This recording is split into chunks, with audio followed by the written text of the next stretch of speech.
welcome to the Uncle's channel. Thanks for watching today. And let's go through the Bloodborne Complete Edition guide from FuturePress Publishing. And it's a hefty old boy here because it's going to combine two separate guides into one. The Bloodborne Player's Guide as well as the Old Hunter's Player's Guide, all into one ginormous book. Now, I do have the Bloodborne's Player's Guide on the shelf behind me here. My wife got it for me for my birthday one year, but I never had the Old Hunter's Guide, and so it's like my only opportunity to really get that because the price of these books, they just simply skyrocket after they go out of publishing, which is usually like 6 months to a year after they put these books out. And so if you're interested in Bloodborne, I would say go ahead and get this book while you still can at a fairly decent price. But let's go ahead and go through the book page by page, review the entire thing, and really just go through and, I don't know, enjoy the book together.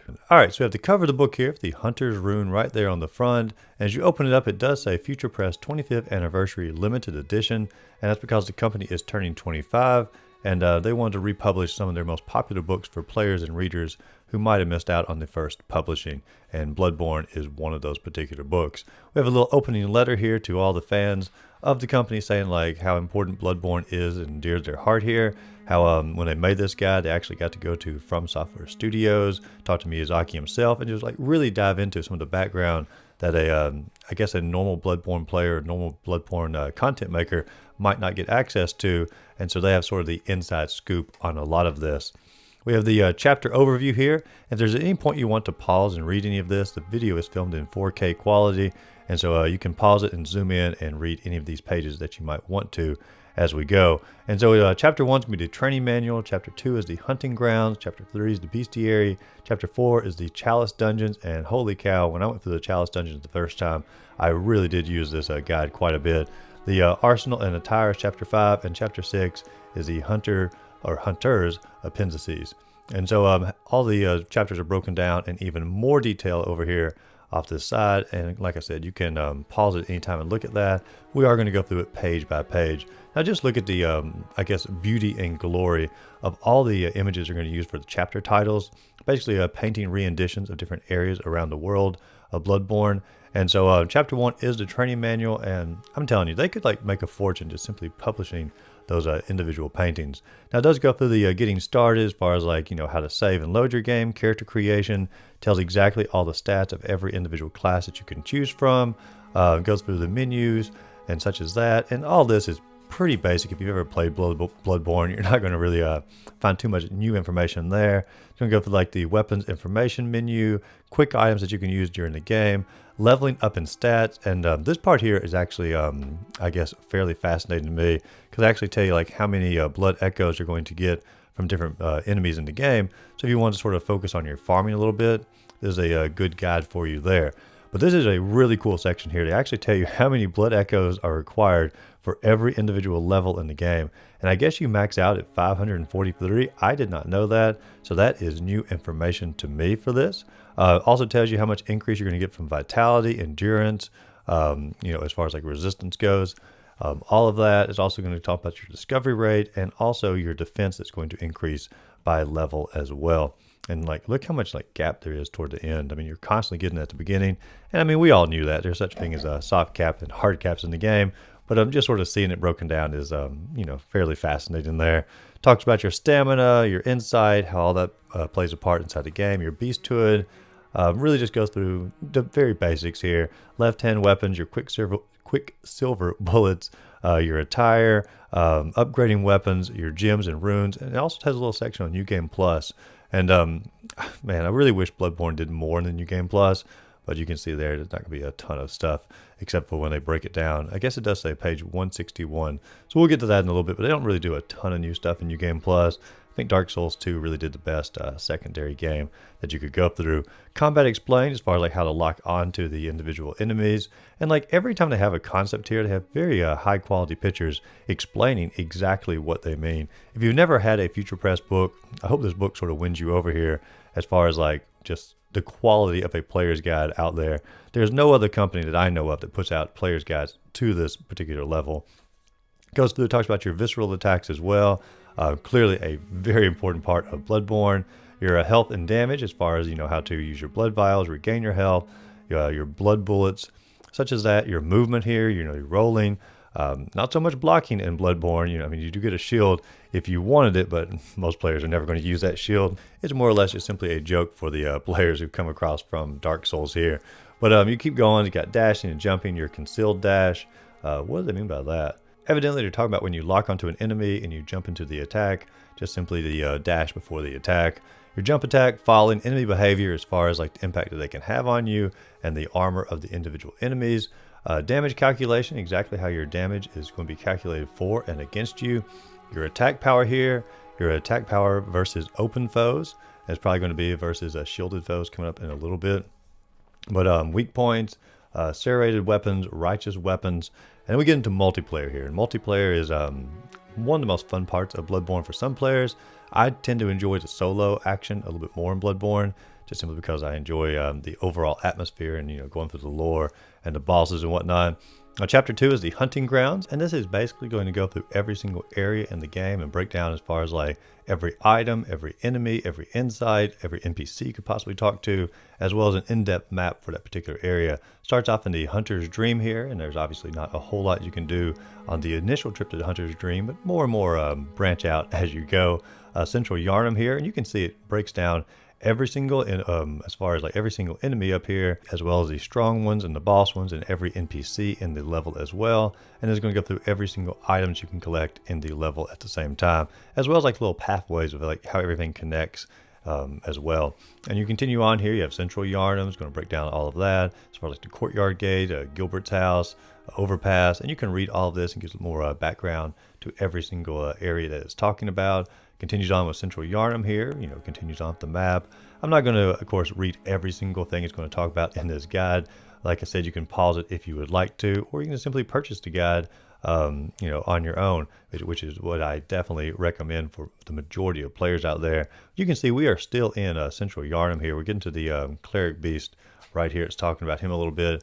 There's going to be an entire section dedicated just simply to the enemies, and obviously that's where the most of the lore and information about the Cleric Beast is going to come into play.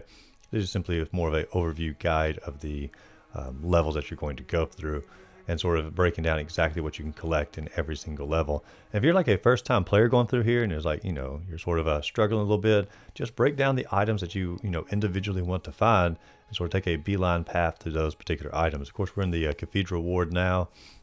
All these levels are just absolutely fantastic.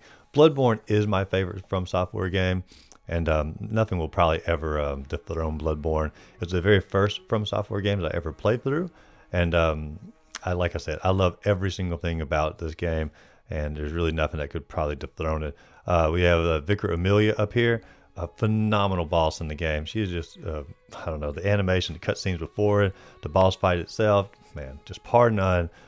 Just amazing. Old Yharnam here, when you get to actually go out into Old Yharnam and explore what it used to be, man, there's just nothing like this game. If you've never played it, like, this is the time to jump back into the game. They've never remastered it. They've never actually gone through the game and, re-update anything. I know the PS5 Pro's coming out, and supposedly you might get a little bit better resolution or something like that as far as like the AI upgrading, but man, they need to remaster the game or remake it or something for players to really get into it, because a lot of players are passing on it because of that 30 frames per second cap, which to me is not a big deal. The game is still phenomenal and worth going through, but I know a lot of players are sort of picky about that and held back on it. The Healing Church, man, the Healing Church, I remember the first time I ever went into the Healing Church, and those little guys in a wheelchair with a machine gun sort of knocking you back and trying to knock you off the edge. This was a challenging area. Like I said, I had never played a From Software game, and going through some of these areas for the first time was really something. Yes, the Hemwick Charnel Lane. This was a really haunting area inside the game. I mean, the whole game very much has a Halloween-y feel to it, and I don't know, like, you really just, it's a horror game at its core, but it's also obviously a Souls game. So you got the witches here, and not really the most difficult boss, but still a really cool one as far as like lore goes in the game. We have the Unseen Village here, and the Unseen Village, I remember the first time I ever went into this, and you actually get to go up against some of those monsters inside of the, I guess, carts and whatnot. Terrifying. And the Dark Beast Pearl, if I'm saying it right, I never really knew. Parel, I don't know. You can correct me in the comments down below if I'm wrong on that. That was one of the most difficult bosses in the game the first time I actually encountered her, because I was like, how do you get in there with all the electricity zooming around? And ultimately, I think you just sort of have to level your character up a a little bit to really get a a good fair shot at her. The Forbidden Woods here. You journey through that. Man, the snake creatures here, like when their heads basically just sort of blew up and like a snake came out of it. Like, I didn't even know what to think for this. And this is actually really helpful to actually see like all different items and pathways that you can go through for that. Because it's very easy to get lost in the Forbidden Woods here. You got the little windmills you talk about, the Wildwood Flower Ridge. We're going to get to the Shadows of Yarnum coming up soon. They got to be coming in here soon. Oh, I forgot about the little alien parts in this level. That was such a weird thing to find the first time like I went through here. Because I was like, where did this, come into play as far as like the lore goes? Like, obviously I know now, but the first time playing it, I had no idea, like, celestial beings and like the outer gods or all that's going to be playing a part inside of Bloodborne. Oh yes, here we go. Shadows of Yarnum. We're just getting a small preview here. We'll get more detail about that coming up later in the bestiary. We got the clinic here coming through.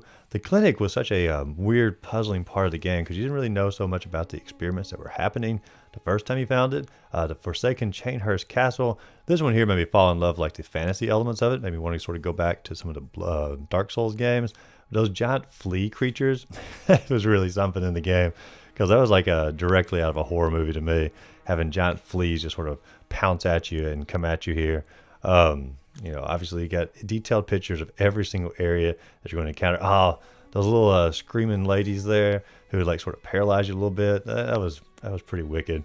Continued on through the Chainhurst Castle. Oh yes, Mara Lagoria is here. Now that one was also one of the toughest fights in the game. An optional fight, and one of the last ones that I actually did as I was going through it. But very, very difficult. The lecture building, this probably wasn't my favorite area in the game. It just sort of felt like I was at a old school college campus. Wasn't my favorite, but it didn't last too long before you get to the Nightmare Frontier. And this is just phenomenal area. You go through it, you have all them building your frenzy up. You have these giant beasts who are attacking you along the way. You have those creatures that are throwing rocks at you. Man, Nightmare Frontier is just, it's phenomenal. Continue on the Nightmare Frontier here. I forgot all the little caves that you can go through in this area. Then we have the boss Amygdala here, and just something like just a very weird spidery creature.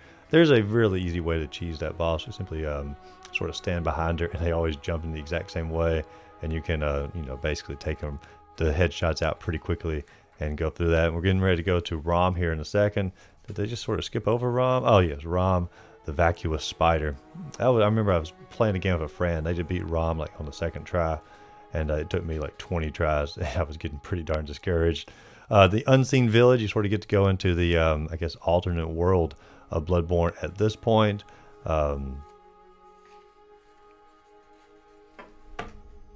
want to skip over anything here. We want to get every single page. And we get the One Reborn. Now that was a pretty haunting boss when you got to it. I actually had a lot of trouble with that boss because you couldn't really get close to it. I figured out a cheese route. Oh my lord, this book is going to have to be returned. Look at that. How did this even happen? Man, now that, so I'm going to have to contact, I got mine through Amazon, and that right there is unacceptable. This book is going back to Amazon. We'll continue on the flip through here, but just know I'll be getting a different copy because that's obviously a mistake from the company, and I can't have this in my collection. The Upper Cathedral Ward, even this page has a little bit of a weird feel to it, just simply because that one was so crushed there. But we'll continue on here. Daughter of the Cosmos. Man, that was a really tough boss fight. We really get into the outer realm here with some of the enemies. That's really bothering me. It's sticking out. Like I said, I'll get a different one, but no one likes to get a book that is half destroyed here. The Nightmare Mensis. This is where you get into that giant eyeball that you can drop down and destroy at some point. And I was really confused about the lore of that when I came across that giant eyeball. And truth be told, thinking about it off the top of my head, I don't even really know what that giant eyeball lore is at the moment. You can let me know in the comments down below. It's been a while since I've dove into the lore of Bloodborne. I've been so into Elden Ring as of late. And I still continue going through some of the lore of that. I've not forgotten the lore of Bloodborne, but some of it comes and goes. We got Medusas Wet Nurse here, and that's going to be like the final, well, not the final boss, but second to third to final boss in the core game here. Go back to the Hunter's Dream, and you get to battle off against Gurman as well as the Moon Presence. Both phenomenal endings to the game. And I assume we're going into the DLC part here immediately afterwards. The Hunter's Nightmare. Yes, we are definitely in the DLC part of the game here now. The DLC is a really, really fascinating area as far as like going back in time a little bit and seeing what it was like when the hunters were really roaming the streets going after all of these beasts. Man, you get more of the bloody flea action as well. Then we go up against Ludwig the Accursed. Just a great boss fight, and probably the one that brings the most lore into the game as far as like expanding what the game is truly about with some of the older hunters. I mean, that's the name of the DLC, the old hunters, and really bringing it into Research Hall. Now, it's more like a puzzle area, and they're really going to break down like how to get all the puzzles to come into place as far as like which switches to pull to get the staircase to go in a certain way. But this really goes through and like shows some of the experiments that were done to people, you know, as far as like, I guess like mutating the people, deals with some of the eyes as well. Going through all of this, where's the boss for this level? What would they call them? Something, I mean, I'll know it in a second when I see it. It's before you get to leave here. No, oh, the Living Failures. That's what it is. Living Failures. They start off pretty darn easy, but they get pretty difficult pretty fast after that. Lady Maria is a classic boss as well. And then you get down into the fishing hamlet, and this is a very haunting area of the game. Some really tough beasts as well. Just don't drop down to that well until you are certainly ready for it there. But journeying through all that, the fishing hamlet is just such a cool area in the game. It's like really different than all of the other areas inside of Bloodborne as far as like aesthetic wise goes. Almost reminds me of like in Dark Souls when you journey down into the areas like the city that's sunken underneath the water in the very first Dark Souls. But the fishing hamlet, we journey through it. Yes, we have the Orphan of Kos here at the close, and what a great little scene there for that as well. One of the most difficult bosses in any From Software game. Then it goes through a progression guide as far as like breaking down exactly like their recommended path to go through the game, because there's not really a necessary like perfect path. You can sort of, you know, there's a recommended path, but you know, you don't have to necessarily go exactly as they have it in the game. You can sort of choose your own route in some particular areas, and sort of breaks through all of that as far as like how they recommend it. Also tells you their recommended areas as far as like blood gem rank and your level rank and all of that. And so a good little guide here for new players who are going through the game. If you've gone through the game multiple times, you sort of know like your preferred directions to go through, but sort of, you know, reviewing a little bit that it's already covered. I wouldn't say this part is like a necessary part of the guide, but it's still cool to see anyway. Then we have the bestiary here, and it's going to go through every single beast and every single monster and every single boss inside the game. And just look at these painted pictures. Like, this is some of the greatest part of this entire guide here. I would totally hang that on my wall. You have the beast there. I mean, you got the, you know, the skeletons and whatnot lying around. This is just simply a phenomenal picture. It's going to talk about how to use the chapter. I mean, we can probably figure that out mostly on our own. But we go through all the enemies here, and this is obviously like the most exciting part of the guide here. You get to refresh yourself on like all the enemies that you encounter as you're journeying through here. You got the Huntsman, and some of you may not even known the names of them before. The Huntsman with the torch and axe. I guess I didn't really think of them. Huntsman makes a a fine name for it. The variations, I didn't realize there were so many variations of Huntsman here. Good Lord, they are really continuing on with the Huntsman. Then we got the wheelchair Huntsman. These are all different Huntsmans in the game. And, you know, earlier on in the game, you do encounter a lot of them. And then we get to the rabid dogs and the hounds and the crows and the, large Huntsmans again. The dogs are really a nuisance here. Not as much as they are in some of the other FuturePress games. I'm sorry, not FuturePress, From Software games, but definitely a nuisance. We got the rats coming in here, the rotted corpse that's going to be down in the gutter area. And I remember the first time I encountered them. Church servants, now they are a tough fella inside the game. And anytime you encounter them, you're going to want to sort of keep your distance and try to figure out all of their attack patterns. We got the beast patients, the one that they're experimenting on, the female beast patients. I did not realize that these were the male and these were the female. I thought these were like some sort of like high up priest area beast patients in the game. The hunting dogs, they're getting more gruesome as it goes. The Hemwick grave women, I just sort of call them witches. I didn't really think of them so much as just grave women. I thought Witches was a better title for them. The Snake Parasites, that's a fine title for that one. The Snake Ball, not too creative there. Small Celestial Emissaries. Parasite Larva. Oh yes, I do remember them in the game. That's a cool little drawing. Cane Servants, got several of those as we go through. Lost Child of Antiquity. I don't guess I ever really looked at the face of them so much on there. Forsaken Castle Spirits. We got the Scholars over here. The Crawlers, and that's when we're getting into more of the celestial side of things. The Celestial Child. The Nightmare Apostles. That's when we're going to get, what's his name? What is his name? He's in all the From Software games.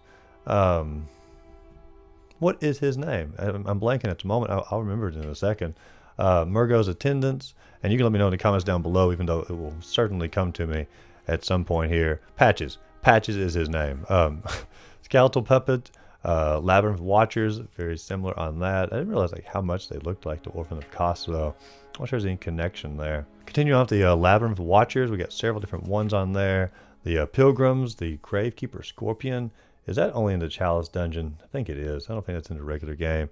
The Jails, the Labyrinth Rite Keepers. Some of these are Chalice Dungeons only. Watcher Gravekeepers, the Old Hunters. Now we're getting to the DLC. And you can see down here, it actually gives all their individual stats for these individual enemies. Continue with the Old Hunters. Clock Tower Patience. Man, what a gruesome, sad part of the game, really. Clock Tower Patience again, just all the different variations. Oh man, the crawling ones. Whew. Man, it just makes you sad even seeing some of that stuff. They really went all out for that DLC. The Fishman. I guess I never really thought of him as Fishman, but that does make sense anyway. Continue off the Fishman here. Fishman Mage. The Fish Dog.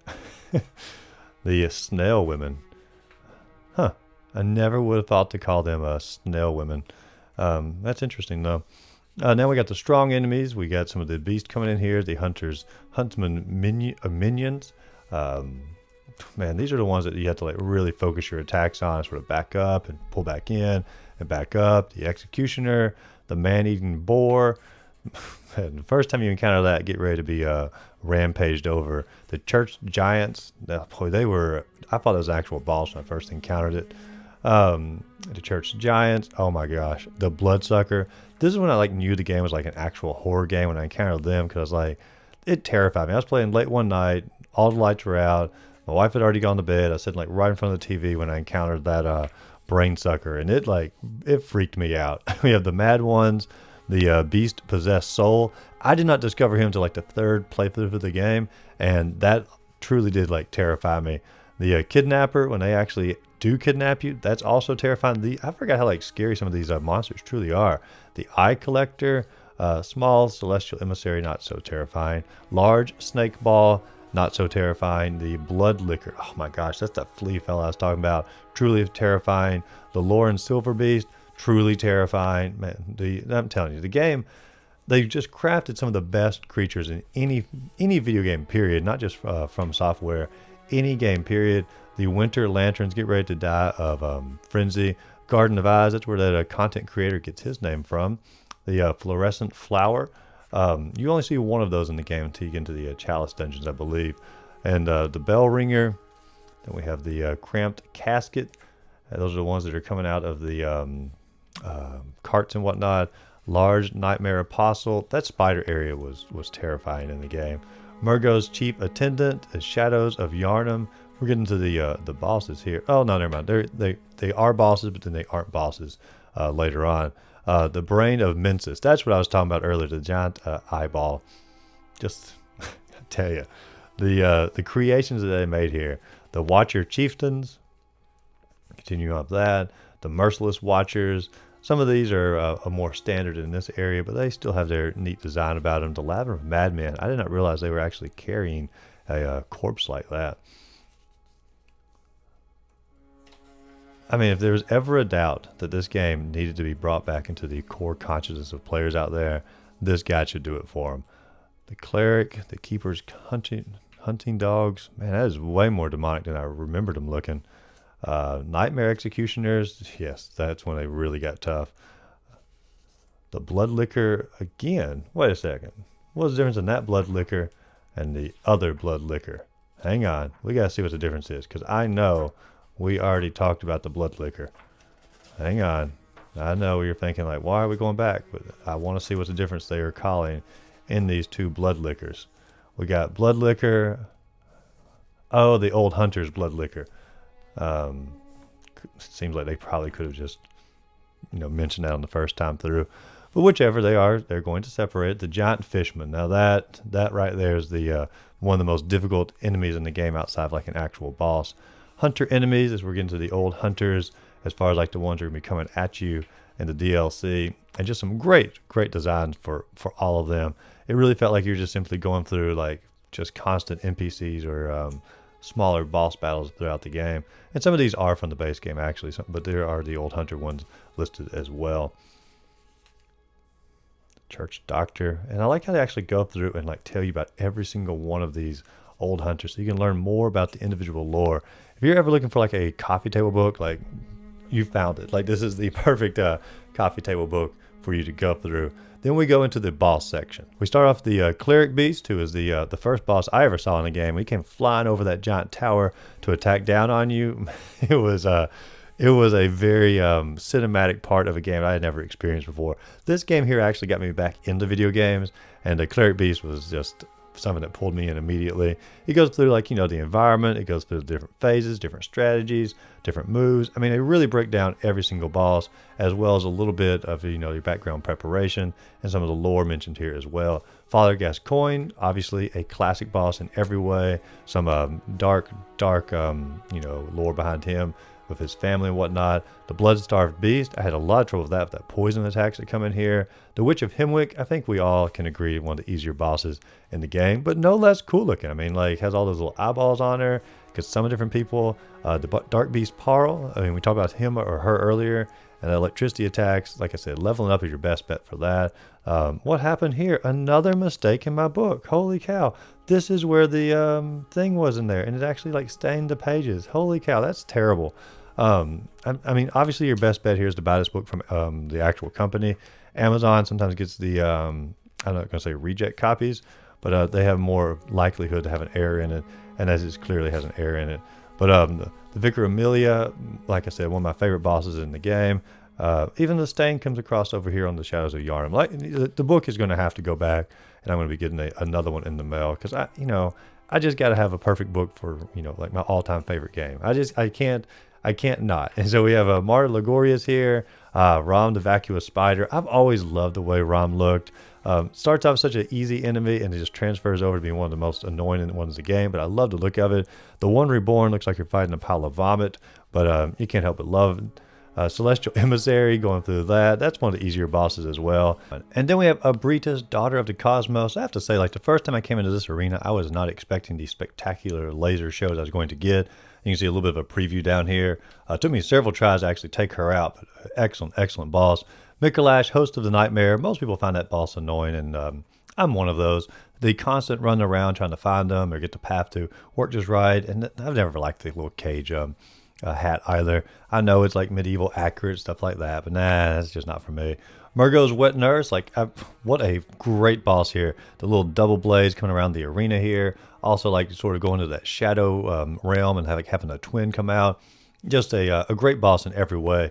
I actually thought it was going to be the final boss in the game, because like the little child was crying and whatnot at the close and all that. But then you go into Gurman, the first hunter, if you choose that particular ending, and just a great one-on-one fight.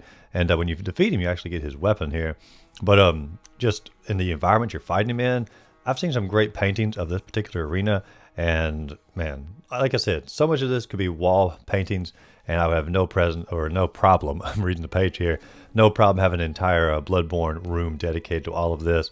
The Moon Presence, you thought Gurman was a great final boss. Moon Presence just brings it to a whole nother level, bringing it to the celestial side. And how demonic looking is that Moon Presence? And like, not very powerful, a very easy boss fight, but man, like truly demonic. And then you have Ludwig the Accursed here, or Ludwig the Holy Blade. And what a great way to bring into the old hunters and what actually drinking the blood can do to you. Some people say this is the best boss in the game, and I can't really hardly disagree. It may not be my favorite, but he's up there. Lawrence the First Vicar. This one here, I actually really enjoy this boss fight. I enjoy like when he's like phase 2 again. It's like sort of crawls around that pile of melted lava or magma or whatnot. I guess it would be lava. It's on the surface, or we'll just call it flame. Excellent, excellent boss. I don't think he's as hard as some people make him out to be. But as far as aesthetic wise go, one of the best bosses in the entire game. Living Failures, I have no issue with him. Just you know, an ordinary boss, especially when you're coming up like immediately after that with the Lady Maria here. Just a great one-on-one fight. I actually probably like Gurman a little bit better, but Lady Maria's I don't know, just a spectacular sight as far as like a dignified fight inside the game. Orphan of Kos, you actually get to fight against Kos's basically discarded child here, and I have to say, like, this is the most difficult fight in the game. It took me the most tries to go through. That phase 2 is just unbelievably difficult. If you've never played this particular boss, you're in for a true hoot inside the game. Then we have the Chalice Dungeon bosses, and I've only gone through the Chalice Dungeon one time before. I actually finished all the different chalices, all the different bosses, finished that ending up, or, you know, got all the rewards for it. But as far as core parts of the game, Chalice Dungeon is not my favorite compared to the main game, but we do have some individual bosses here. You got the Watchdog of the Old Lords. I actually would be curious about some of the lore behind some of these, because I don't know a whole lot about it. Keeper of the Old Lords. You know, looking at some of this here, I'm actually wanting to go back into the Chalice Dungeon a little bit. The Undead Giant, the Tumerian Descendant. Boy, that was, when you get to start encountering some of these, and you get to the Tumerian Queen here in a little bit, I don't know, the lore behind the Chalice Dungeons is probably way more rich than I realized. And like I said, I need to get back into some of the lore of Bloodborne. I've been really diving into, like I said, all the Elden Ring lore, and it's time to, you know, go back in here and give the Tumerian Queen another fair shake as far as lore goes. Then we have the full Chalice Dungeon breakdown here, and if you're first time going through the Chalice Dungeon, I'm sure you can find stuff online, but this here is like the ultimate guide to help you through the Chalice Dungeon as far as like what you need supply-wise, exactly how you're going to access which dungeons, what's in every single level of the dungeons, all of that, you know, different types of hazards. Going to talk about that. The main part here, we're going to get to it in a second. Let's go through some materials, you know, just essentially how to access all the different dungeons, you know, different lists here as far as like what you're going to need in order to access them. Not really my favorite part as far as the, you know, interest-wise goes. I mean, there's probably some lore here that you could learn about. But when you get down into the actual nitty-gritty, and we're going to sort of get there a little bit faster here, this is listing off all of the different chalices and whatnot. Now we're into the actual dungeons. Now this here is so handy because these dungeons can get very confusing. They all look almost exactly the same as far as like when you go into it, all the different floors in it. And so you're going to get really confused really fast, and you get lost sometimes. And this is going to really break down exactly like how to go through these dungeons, where all the important items are in order to access the future dungeons, and just simply how to defeat the bosses as well. Like I said, if you're going through it for the very first time, a map here is going to be a lifesaver in these dungeons, because they're like hidden walls in here, like you're not going to figure out the first time through, and it's just extraordinarily difficult to actually find your way through it. I'm sure some people have done it without a guide, and I commend you, but for me, having a guide here was it's pretty much a necessity. And you can see like how big these individual dungeons are going to get here, all the different items that you can find in it. Like you're not going to go out of your way to find more quick silver bullets, but you will go out of your way to get like tomb mold and ritual blood in order to access more of these dungeons as you're going. So just simply being able to pick and choose which path you want to go on in order to get the items that you want, to me that's enough right here to pull these maps out and like really go through them to make sure you're actually getting the items that you want and not wasting your time, or, you know, risking dying and things like that along the way. And so and also, like, if you enter the codes in just right, you can get some phenomenal items in these Chalice dungeons as well. Truly the best items in the game are in the Chalice dungeons. So if you actually want to get the most powerful character possible, you're going to have to journey through these Chalice dungeons and work your way through it. I guess all of them do have their individual lore it's going to talk about as well, and I do like that. And so, continuing on here, man, there are so many Chalice dungeons. You don't realize like how much content is built into this game. It's like just truly optional for players out there that most players actually never even went through. I think of all my friends, I'm the only one who's ever gone through all of the Chalice dungeons and achieve the every single boss in the game killed off for that. I believe there's a trophy for it on the PlayStation. I can't remember. It's been so long since I've gotten all the trophies. But I do believe there's a trophy involved in going through all of these dungeons here. And it is a true dedication here. You can see how much there was to actually go through all of those individual dungeons and, you know, to actually access everything. The arsenal and attire here is, of course, I guess you're going to get into what's called fashion souls a little bit. But there's not obviously as much in Bloodborne. You'll be focusing more on weapons. You have the saw cleaver, which, in all honesty, the saw cleaver is a fantastic starting weapon, and you can use it almost throughout the entire game. Saw spear, same thing for that. You can use it almost the entire game. Hunter axe, that's what I went through in my very first playthrough. I think it's a great weapon. I used it literally till the end, until I got the two blades. We'll get to it in a second to refresh my memory. The threaded cane, I've actually never beat the game with the cane. I've never gone through the entire game with just that simple one. Burial blade, obviously that's one you're going to want to get at some point or another when you finish the game. Blade of Mercy, that's what I'm talking about. Blade of Mercy, that's when you can divide into two for your secondary attack, and that's just such a fast weapon. I loved it. The Kirk hammer, I know some people love that weapon. I've never done a whole lot with it myself, but a great one. Ludwig's Holy Blade. Most of my friends have beat the game with that particular weapon. That is their weapon of choice. They love it. I'm not even going to attempt to get this wrong or get this right. We'll say Rider Polish. You can correct me in the comments down below, because I'm positive I got it wrong there. Oh, you can get this one in the Old Hunters, I believe is where you get that one. The rifle spear. There's a, you know, going through this, it makes me realize, like, there's a lot of weapons like I never actually used in the game. The stake diver, I did use that one some. This one you have to have a high arcane if you want to actually use that one. You can, you know, shoot out your little electric attack on there. Ligorius' wheel, the beast claw. I never really used a beast claw at all either. Maybe I should do like different runs of this game and just sort of, you know, go through all the different weapons that I just simply never used in my other playthroughs. This would be a good time to do it, as far as like figuring out how to develop my characters based upon it. The beast cutter, you get that in the Old Hunters. The church pick as well. Yeah, there's a lot of weapons I've never really messed with. That is one thing I have to say I'm not the best at in a lot of these Souls games. Like, I find a weapon I like, and I just stick with it, and I play it more for the exploration and the atmosphere and the lore. And weapons have never been like my biggest thing, but you can see here, like, breaks all the different aspects of it down as far as like attack goes, different attack moves. You know, it actually gives you animation for all of them, so you can map out your iframes and such as that.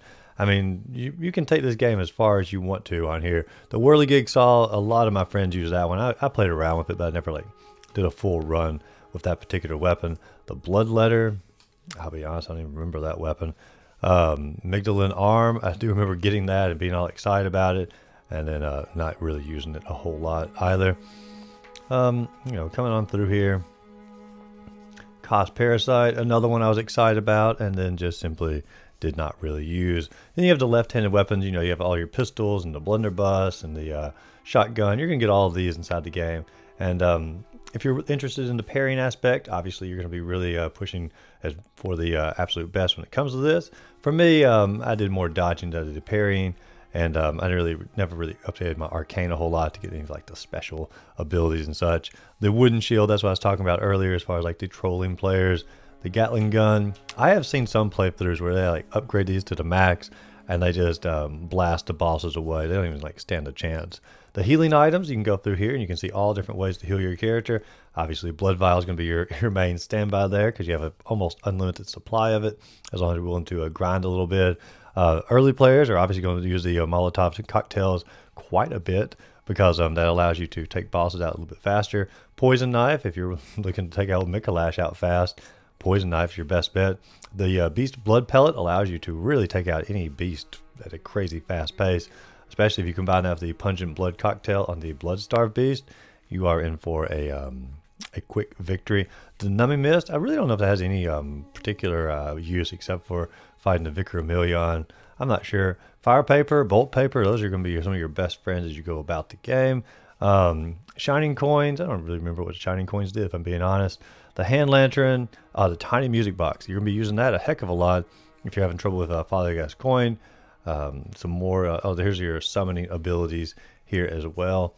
If you're going through it with a friend, I've only gone through the game one time with a friend. To me, like I said, I enjoyed a one-player experience. Unless you have like a close friend that you're wanting to just play through all the bosses with, I found that fun. But random, random online multiplayer, not my necessarily favorite. Obviously, here's your weapons or your items to upgrade your blood echoes with.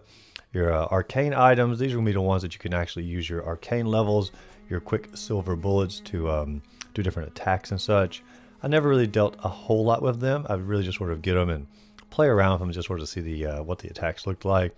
This is going to be how you upgrade your individual items, gem items, key items. Goes through and talks about exactly what these individual keys do, as far as like what they unlock. You get most of that in the regular guide part. The tonsil stone. I forgot all about the tonsil stone. Speaking of tonsil stones, who enjoys getting the tonsil stone? That's like the worst thing you can get. The worst breath you can possibly have too of a tonsil stone. Anyway, that's a whole nother side point. You probably didn't come to this video to hear about the brain fluid. Man, when they started talking about this stuff inside the old hunters, that really sort of got to me as far as like creeping me out a little bit. Insight items, I mean, Madman's knowledge is going to increase that insight faster than anything. Talks about the umbilical cords. Obviously, 3 of those in the game to get the secret ending. Oh, here we go into all of the runes that you can get. And the runes obviously give you sort of passive upgrades as you're going through here. I remember doing mostly the one that allowed me to have extra echoes every time I beat somebody. Which one would that have been? It's been a while. There's the Hunter rune from the cover of the game that I was mentioning. The Impurity rune, that was one that was pretty darn common. There's all the different tools inside the workshop. The blood gems, as far as like how you want to upgrade your individual weapons. Sort of a rating system for that. The blood gems actually has a pretty darn huge effect on the game itself. And if you don't use much of the blood gems, like you're really sort of missing out a huge part of the game as far as like just super great passive damage on tons of stuff. Also, like you can do some pretty darn cool cheeses as far as like glitching the game out as well. All that, we have different attires through here. Different ways to decorate your character. Like I said, who would ever go for the Mensis cage, the worst of all? I always go through it as Old Man Ogles anytime I do a game like this. And I always go with the silver, or basically the silver fox look. Haven't got there yet in my age, but I'll eventually go gray-headed and I'll look like my Bloodborne character. But for right now, I can dream of Old Man Ogles going through the game, taking out all these individual beasts. I tend to stick with mostly the same attire the times I go through it. I know some people love fashion souls. Once again, I'm more of a, I find the outfit I like and I sort of stick with it. I don't really worry so much about the different stats, and Bloodborne really doesn't care so much about the stats either. You're definitely going to be more on the player abilities here. Now, Chapter 6 here is going to be sort of a breakdown of all different, I guess, catch-all inside the game. Different things like as far as like NPC quest lines. And if you're trying to do a completionist run of the game, quest lines is a huge deal. All different NPCs you're going to come across, as far as like when you need to have which items and where you're going to talk to them at as you're going through here. Some of these characters I don't remember off the top of my head. Some of them I could never forget. Willem, I'll never forget him. But all the different characters that you can encounter and, complete all of their individual quest lines. Some are very, very simple. You can almost not even go through the game and not complete them. And some are a little bit more drawn out. There's Patches the Spider. I was talking about Patches earlier. There's the old feller. And then we got all the NPCs of the old hunters as well. Poor Ludwig. Don't you feel bad for him? Because you can talk to him after you defeat him as well. And he's just sort of an NPC afterwards. You got your summoned NPCs here. I recommend going through the game with some summons. I think it's more fun when you have like NPCs with some lore and you're like journeying together against this boss. I know some people say it's not like a true playthrough. Didn't really beat them, but I don't know. I enjoyed either way. There's different shops as far as like all different items that you can get inside of these shops. Breaks down every single one of them, gives you information as far as like what the cost is going to be for the items. Talks about the insights here as far as like your individual insights that you're going to get from the individual monsters and creatures inside the game. Then we have these special enemies that only appear under certain circumstances, like the Wandering Nightmares, the Holy Digger, gestures here, different gestures you can get inside the game. I never really like a big gesture type fella in any of the Souls games. All right, now we got the trophy guide. And so if you want to get all the trophies, this is definitely the place to go to investigate that. Is there a trophy based upon the defeating the Chalice dungeons. Yes, there are individual trophies based on the Chalice dungeon. So if you truly want to get platinum on the game, you got to go through the Chalice dungeons, which I recommend anyway. Like I said, it does get a little bit on the monotonous side, but you know, I think it's definitely worth it. Ooh, the story of Yharnam. Now this here is, to me, worth the entire book. Like, to get the official lore, how all the characters are connected, it breaks it all down. Like, this is perfect. This is the absolute best part of the game. Gives you individual items, different NPCs and whatnot, how it all sort of comes together, the lore of the healing church. Man, like this, yeah, if you're going to pause the video at any point and look at a page, these are the pages to pause it on. You're going to get the absolute best lore for any of that. Healing church connections, different references for what they're talking about on that. So they're not just, so you know, they're not just sort of making up the lore. It backs all of it up that they're talking about. The hunter's lore, those who end up going out from the healing church and actually trying to defeat the beast. All different references for that. The Yharnamites lore. And like, this is just so fantastic on every level when it comes to breaking all the individual stories down. And then I guess we're getting like, what is this, new chapter? I don't know. I guess they just want to show or throw in the quick little windmill from Himwick Village. The drain blood. Okay, so we're moving into the final chapter here. That was just sort of to divide it. We have the interview of Miyazaki. If you want to pause the video and zoom in on the interview of Miyazaki, some pretty cool little stuff there. There's not going to be anything that's going to be groundbreaking as far as like learning about a remake or remaster or anything like that, but still cool to see his perspective on the game, sort of go through that. And like I said, you can you know, pause it at any given time in the video and take a look at some of these individual interview stills here. I tell you, he really went through quite a bit with the interview. Definitely worth a read through for this.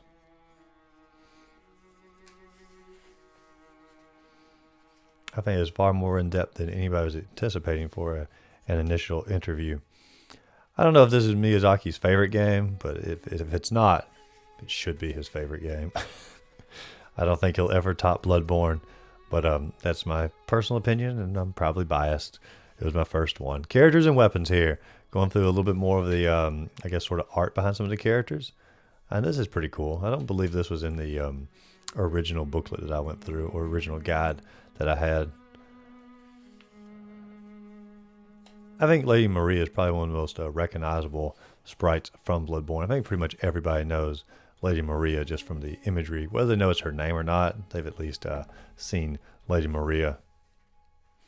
I like that they just added this little extra bit in here, just some like the cool artwork from the game.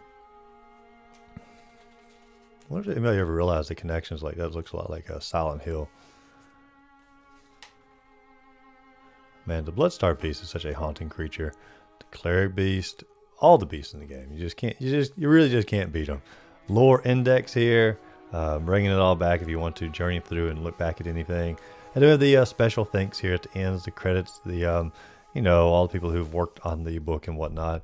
And just a phenomenal book as an overall. There's no special maps. There's nothing special like that. And you have a Lady Maria on the back as well. And even my book's a little bit damaged on the side. But that's nothing compared to the stained pages and the ripped pages. If this was the only damage, I'd probably keep the book and not request a different copy. But the ripped page, I've got to. But you can see there, a fantastic book to go through. A great coffee table book. The best From Software game that has ever been created. And a great accompanying book to go along with that. But if you enjoyed the video, be sure to like and subscribe to the channel. Check out my other videos and stuff above. And go out there, find a great game to play. Simply have a great rest of the day.